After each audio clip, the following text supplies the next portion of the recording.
CDL Super Week finally wrapped up. My goodness, it was a marathon, and today we are starting kind of like a new take on our Monday breakdown videos. I think it's going to be pretty wild. We're going through the biggest stories, 5 shocking stats, the 5 craziest moments of the weekend. Then we're going to go through some team talk, some player talk, and then a few other small things as well. So it's going to be a pretty wild 15 minutes here. So let's strap in and get right into it. Let's go. Alrighty, before we do anything else, we've got to shout out the sponsor of this video, Draft Buff. If you don't know what Draft Buff is, it's like fantasy football, but for Call of Duty. You can compete in fantasy Call of Duty League matches against myself, against your buddies, and against the COD community as a whole. They have draft royales and leagues. Draft royales are like daily fantasy. You compete against myself and the community every single weekend, and you can do that again this weekend. Join the link down in the description or in the pinned comment, and that'll get you into the community draft royale to compete against myself and the community this weekend. And as well, you can do season-long leagues. The deadline hasn't passed. You can still create leagues with your buddies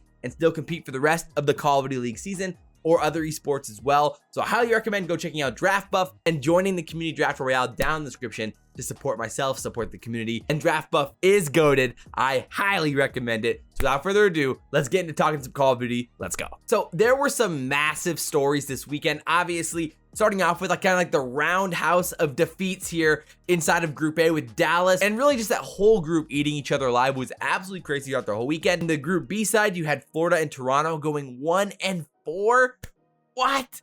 And you had FaZe going 5-0, the only 5-0 team in the CDL. Of course, you had London going 0-5. You had New York shocking the CDL going 3-2 and playing basically way better than anybody thought they would. And so there was a lot going on with team storylines throughout, and that's not even basically counting the individual storylines throughout the whole weekend. It was just crazy. So now it's time for our 5 shocking stats. First one is that London is 0-7 in Search and Destroy. That's tough. That hurts a lot, especially for a team with Parasite, who's kind of been known as like the mind of COD. Has not been going his way so far. And then stat number 2, on an individual basis, only 6 SMGs inside of hardpoint have above 30% of their team's time in the hill, as well as above a 1 KD. And I think you can probably guess who some of those guys are, but when you look at the stats right here, Huke, dominating, stands out. And then you've got Simp, a sim, right there, number 2. Envoy's great as well. They've all been insane so far, and Huke definitely stands out as a guy who's been frying in those stat categories specifically. Then, of course, the Surge, they're 0-5 in Control, but that's contrasted by OpTic being 5-0 in Control. The absolute opposites there in that game mode. And then the final shocking stat, Awakening, has a 1.71 KD in Search and Destroy right now. And what makes that so crazy is that the next closest is Huke at a 1.35. So Awakening has been dominating, feasting inside of Search and Destroy. We saw that yesterday as well in that Mutineers match against OpTic and how well Awakening was playing. And he has been so good so far. So there's your 5 shocking stats. So now let's get into our first crazy moment of the weekend. We're going to kind of sprinkle these throughout the episode. The first one was absolutely nuts. And this was Atlanta versus Paris. Hardpoint, Paris making the comeback and pushing Atlanta to the brink. Down to the final seconds. Let's check it out. Let's go. Maybe he thought he had the flip, but the flip might not matter. Exactly. Is they could just win it right now, but they do actually have the spawns for next, so they can somehow get in and stop FaZe from winning it here. 3 seconds needed. Contest there for a moment. Can Skrapz win it? They still need 1 second. Everyone's sprinting to get in. Aqua is there. You gotta stay alive, young man. You gotta stay alive. Get this to another hard point. I think they did it. I think they're gonna contest just long enough. I think they did it. Oh God, he spawns in the back. Simp spawns behind him. Simp spawns behind him. I don't know how he spawned behind him. Well, they probably had to put so much pressure on that first hill, but they're able to at least get it to a position where they get the spawns. They're still holding on. Aqua is able to find 2 kills. Classic and Skrapz staying alive, but there's the contest. 3 more seconds needed, and they do it again. Can they clutch another hard point? Arceus is able to get 2. They're back into the point. Nobody's there. They spawn out in Legion somehow again. Seriously, absolute chaos on Checkmate in that match. And that was a crazy series as a whole. We'll talk more about that one later.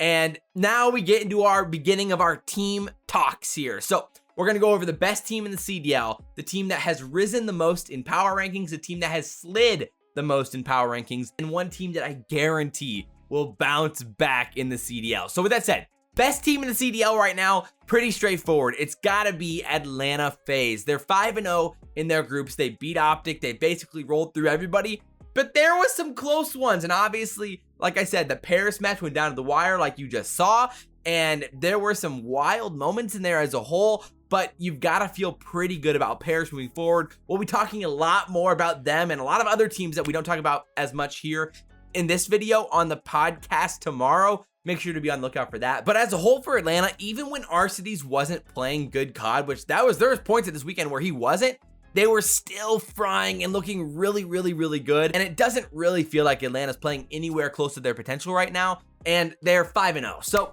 at the end of the day, I think Atlanta has the most upside right now. Of course, there's other teams that are still in the midst trying to figure out exactly who they are. But for now, Atlanta feels really, really good. And they are the best team in the Call of Duty League right now, with OpTic just a little bit behind them. But, you know, they're pretty dang close. The team that has risen up the power rankings the most, I mean, come on.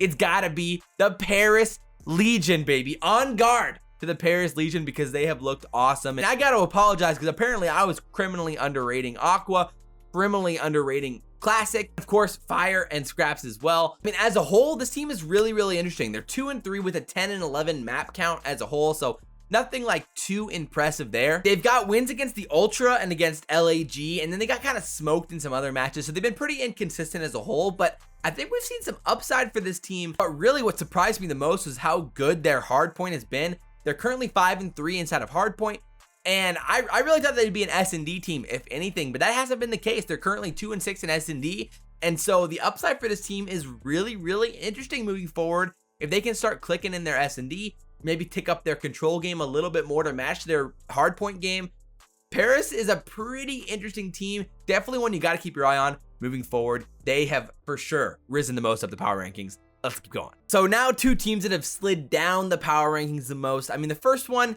it is a little bit weird because they're probably like only 10, 11, 12 before, but the London Royal Ravens have slid down to the bottom of the power rankings right now. I mean, they have looked basically by far like the most inconsistent, the least skilled team in the Call of Duty League so far. They're 0-5 in their matches, and ironically, their closest match was against Dallas in that crazy series that they had.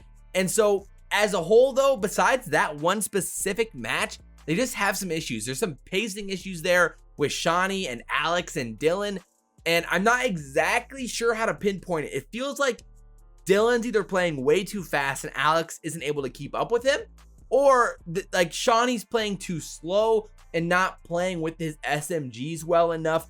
We saw moments where Shawnee was dominating and he had some insane sprees in there. And we saw specific moments where Alex and Dylan have looked good at small little points, but it's just not coming together for London right now. I think there's still some potential in the long term with these guys, but in the short term, London's in a tough spot, and I wouldn't expect too much from them at this first major event in this upcoming weekend. Alrighty, moment number 2 right here. Check it out. This was a wild one. Let's go. Scump catches somebody with a trophy in hand. Yeah.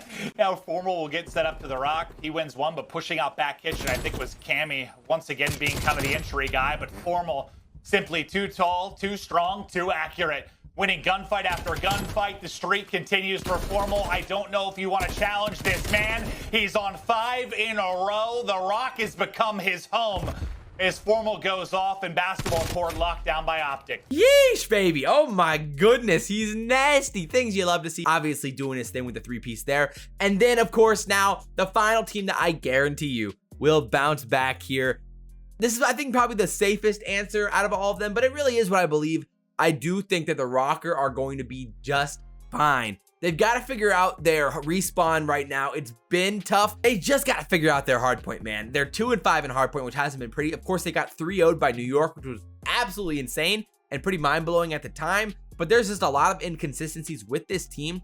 And I think over time, they're definitely going to figure out, and that talent will rise to the top because we know how talented that roster is. They feel a lot like the LA Thieves roster last year, but with a roster that I have so much more faith in the long term, even than that roster last year. So overall, the Rokkr are going to bounce back, but it might not be for a few weeks here. I'm not feeling too good about them heading into this major so far, but I guess we're just gonna have to see. Alrighty, on to our player segment. And the first thing you gotta talk about is the best player in the CDL right now. Who is it? I mean, we talked about it earlier, the stats show and your eyes show. It's Huke right now, man. He has been nuts. The nuke has been going off. In the past, we've always known how talented Huke is, and we were kind of waiting for the right environment for him to just fry on a winning team. And right now, that is happening. He has been crazy, and I cannot wait to see what Huke does as the season progresses. He's going to be insane. Of course, Abezy's right there in the conversation as well. You could probably even throw Awakening into that conversation. Dashy maybe. A few other guys, of course, as well. Huke has just been insane. The best player in the CDL right now. And with that said, let's roll our next crazy moment of the weekend. I mean, my word, a Dallas Empire moment. What in the world? I think you know where this is going. Let's just roll. He's going to get taken down. Another trade. It's all on Criminal 1 versus 2. Crim make the play. Up against Slasher and Temp. Has to get the kills, work the defuse. There are 17 Thieves trophies on the map. Yeah, right around there. Here he goes. Big gunfight. Wins it. 1 versus 1 now. 25 seconds to go. Temp shot, so he knows his position. Temp thinks he's going to He's hunt on him. it. He's on it. He's on it. And Crim's got it!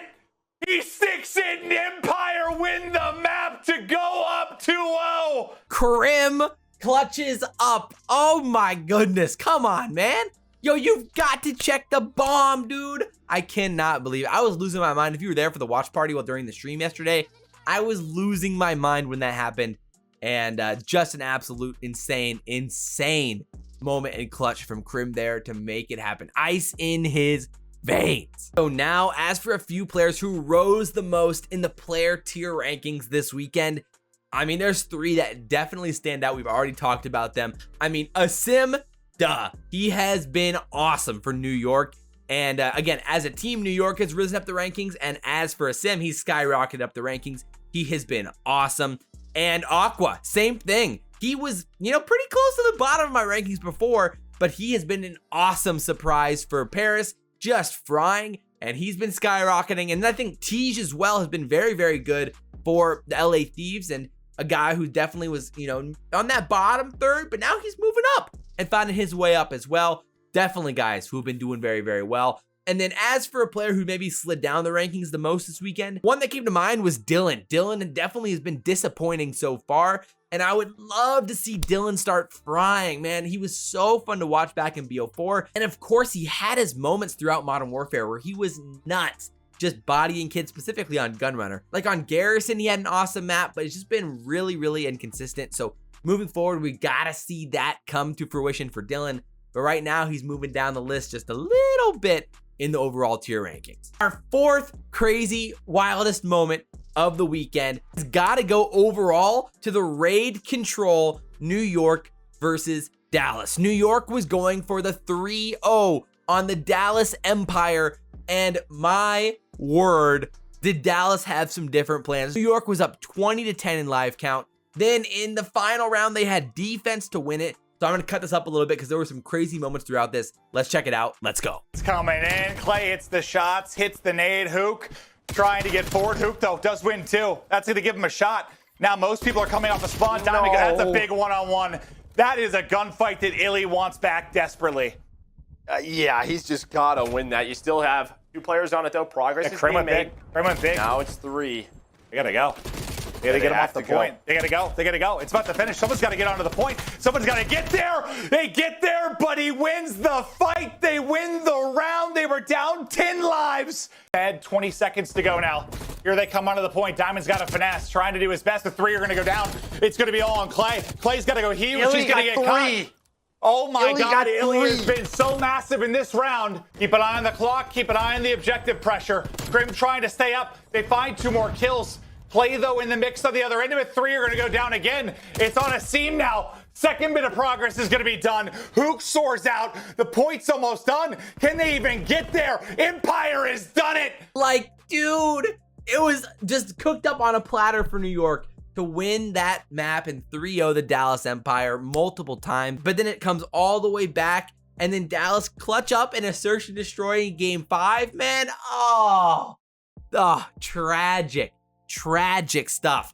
for New York there. So now that you've witnessed that crazy breakdown, 2 players that I absolutely think will 100% bounce back within the next few weeks. I mean, Arcides had a tough go at it with Atlanta, but we all know he's bouncing back. That's a straight up cop-out answer. Trust me, he will be back and dominating again. To go along with the Rokkr bounce back prediction, you've got to have Attach there as a guy who is struggling this weekend. Not his best weekend by any means in his career. I mean, we all know what Attach can do, and I fully expect him to bounce back and start dominating again. So now as for our number 1 craziest moment of the whole weekend, it's got to go none other than Zinni himself in a 1v4. Let's check it out. Let's go. So he's ready for it. He's ready for it. He finds both kills, and they may get around on the board. Oh, they better. They better. They may. I don't know any more methods. You don't have to do that. And a 1 versus 4 has turned it into a 1v2. Aqua might What give are a we freebie doing? as well. Hold that. The nade isn't going to connect. The trophy. Not able to hit it. Oh, Trophy I hit. didn't realize. I thought he put it right on him. The trophy just saves his life. Yeah, it I sure thought does. it got in the window for a sec. 1v2. 25 seconds to work with.